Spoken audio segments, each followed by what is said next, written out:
안녕하세요. 서울 아산병원 이비인후과 교수 안중호입니다. 이번에는 코로나19 관련 이런저런 이야기를 해볼까 합니다. 제가 유튜브를 시작하게 된 계기도 코로나 바이러스 감염으로 학회들이 줄줄이 취소되거나 연기되고 외부 활동이 중단되기 시작하면서부터였습니다. 유튜브 방송을 시작하고 네 번째로 올린 영상 역시 코로나 관련 영상이었으니까요. 이번 코로나19는 우리들의 삶에 많은 영향을 주었고 앞으로 우리의 삶의 변화에도 어느 정도 영향을 줄 것으로 생각합니다. 호모사피엔스의 저자 유발 하라리를 비롯한 세계의 많은 석학들이 코로나19 이후의 삶에 대해 많은 예측을 내놓고 있죠. 저는 의사 입장에서 조심스럽게 예측한다면 이른바 원격 진료로 불리는 비대면 진료가 활발해질 것으로 예상합니다.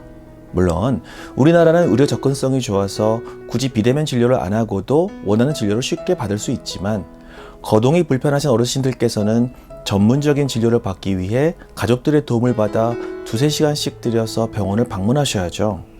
이런 어르신들의 만성질환인 고혈압, 당뇨, 심장질환 등을 우선 대상으로 비대면 진료의 필요성이 점차 강조될 것 같습니다. 의사의 입장에서는 직접 그 나라에 가지 않고도 다른 나라의 의사들과 실시간으로 환자 진료 및 수술에 관한 지식과 노하우를 공유할 수 있을 것 같고요. 그리고 가정마다 인공지능 기능을 탑재한 많은 진단 보조기구들이 보급되어서 병원 방문 빈도가 많이 줄어들 것으로 생각합니다. 의사들도 인공지능 시대에서 어떻게 살아남아야 하는지 연구해야 합니다. 작년 12월경 중국의 우한에서 발생한 코로나19가 불과 3, 4개월 만에 지구 곳곳으로 퍼졌죠.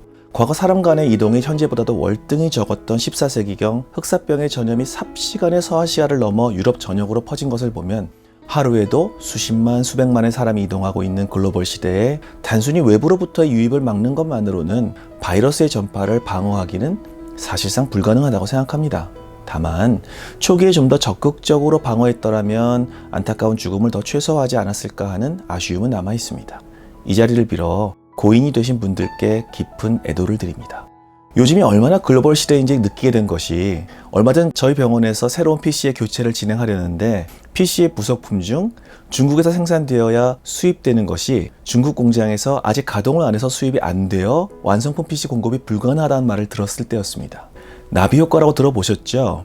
사소한 사건 하나가 나중에 커다란 효과를 가져올 수 있다는 의미로 쓰이기도 하고 시공간을 가로질러 어떤 하나의 원인이 다른 결과를 초래하는 과정을 과학적으로 예측할 수 없다는 의미입니다. 정말 브라질에서의 한 나비의 날갯짓이 텍사스의 돌풍을 일으킬 수도 있을 것 같습니다. 앞으로 세계 각국 정부는 진짜로 우리가 지구촌에 살고 있다는 인식을 뚜렷이 가지고 긴밀한 관계와 협력을 해나가야 한다고 생각합니다.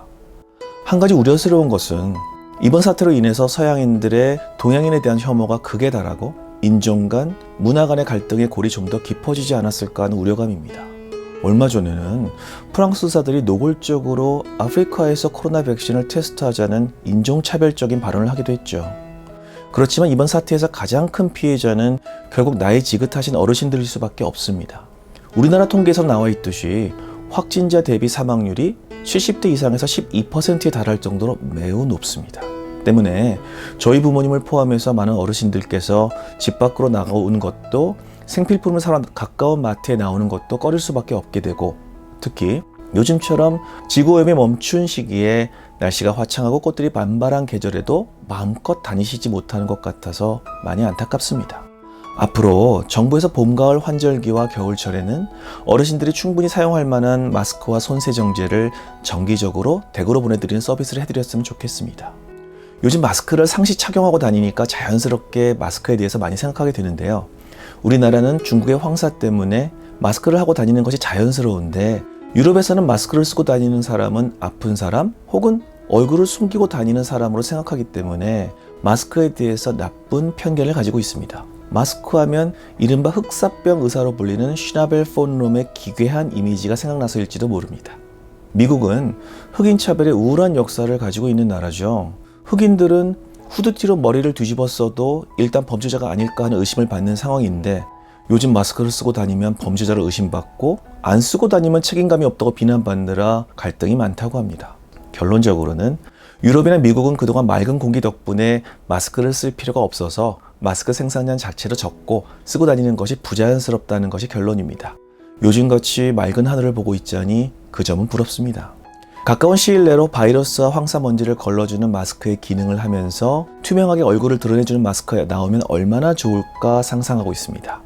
미국의 대학생이 입모양이 보이게 만든 마스크 아이디어를 주었는데 아직 투명 필름 창은 공기 투과는 되지 않기는 합니다.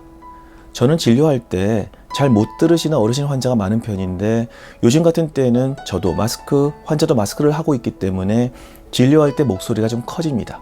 밖에서 들으면 환자하고 싸우는 줄로 착각할 수도 있죠. 저렴한 가격에 좋은 소재의 마스크가 언젠가는 나와서 일상적으로 착용하고 다녔으면 좋겠습니다. 그보다는 마스크가 전혀 필요하지 않을 정도로 맑은 공기와 바이러스 없는 세상이면 더욱 좋겠지만 말이죠. 마스크를 오래 하고 있으면 숨이 찬 것뿐만 아니라 귀가 아프죠. 그렇다고 느슨하게 마스크를 착용하면 안 하는 것보다는 낫겠지만 아무래도 효과가 떨어지죠. 요즘 저도 저희 병원 코로나 바이러스 관련 선별진료소에서 자원근무를 하고 있는데 비교적 간단한 복장을 하고 있는데도 4-5시간 정도 계속 꼭 맞는 마스크를 쓰고 있으면 특히 귀가 너무 아파서 불편합니다. 다시 한번 하루 종일 N95 마스크를 쓰고 환자 돌봄에 정성을 다하고 있는 의료진들께 깊이 감사드립니다. 예전 동영상에서 말씀드렸듯이 사람인의 한자는 서로가 서로를 기대는 형상을 가리킵니다. 그만큼 우리들은 외톨이로 동떨어져서 살 수 없는 존재이기도 합니다. 요즘같이 가급적 집에 머물고 이른바 셀프 격리가 된 사람들 중에 우울 증상을 호소하는 분들이 늘어간다고 합니다. 신조어로 코로나 블루란 용어가 만들어지기도 하죠. 저도 제가 감염이 되면 절대로 안 되니까 직장과 집만을 오가는 생활을 해온 지 상당히 오래되었습니다. 처음에는 모처럼 만에 저녁에 있는 삶이 생겨서 좋아했지만 이제는 오히려 지친다고 해야 할까요? 아주 행복하지만은 않은 것 같습니다. 이렇게 아름다운 계절에 마음껏 밖에 못 다니는 시기를 슬기롭게 보내야 할 것 같습니다.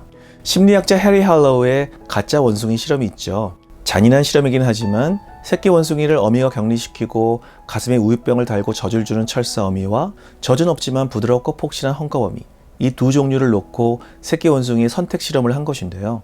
새끼 원숭이는 대부분의 시간을 헝겊 어미에 매달려 있고 젖이 필요할 때만 철사 어미에게 갔다고 합니다. 그만큼 우리는 직접적인 접촉과 사랑이 필요합니다. 그동안 읽고 싶었는데 바쁘다는 핑계로 미뤄두었던 책을 꺼내 읽어보고 연락이 뜸했던 친구들이나 은사님들께 카톡으로라도 안부를 묻는 것이 좋겠죠. 무엇보다도 이 시기에 나의 사랑하는 부모님, 가족과의 관계가 더욱 깊어지는 계기로 만들었으면 좋겠습니다. 우스갯소리로 이번 코로나19 사태가 새로운 세대의 출현을 만들지 모른다고 합니다. 사람들이 집에 갇혀서 특별히 하는 일이 없고 특히 전 세계 콘돔 생산량의 상당 부분을 차지하는 말레이시아가 수출을 중단하면서 베이비붐이 일어날지 모른다고 합니다. 좋은 일이죠. 요즘 SNS에서 돌고 있는 코로나로 배운 것들 중 제가 특히 공감 가는 10가지를 말씀드리겠습니다. 중국은 미사일 한 방 안 쏘고 3차 세계대전을 승리했고 유럽인들은 잘난 척하는 만큼 배운 사람들은 아니었다. 부자들이 실제로 가난한 사람보다 면역력이 좋은 것은 아니고 종교인 스포츠 스타보다 의료 종사자들이 훨씬 값어치 있다. 남자도 요리가 가능하고 소비 없는 사회에 석유는 쓸모없다. 우리가 격리되어 보니 동물은 동물들 심정을 알겠고 인간의 간섭이 없으니 지구는 더 빨리 회복된다. 미디어는 헛소리로 가득하다는 걸 알았고 삶은 깨지기 쉬워서 소중히 다뤄야 한다. 이번 일로 그동안 무심히 지내왔던 평범했던 삶이 알고 보니 매우 소중하다는 것을 깨닫게 되었습니다. 우리 모두 슬기롭게 하루하루를 지냈으면 좋겠습니다. 감사합니다. 건강하고 즐거운 하루 되세요.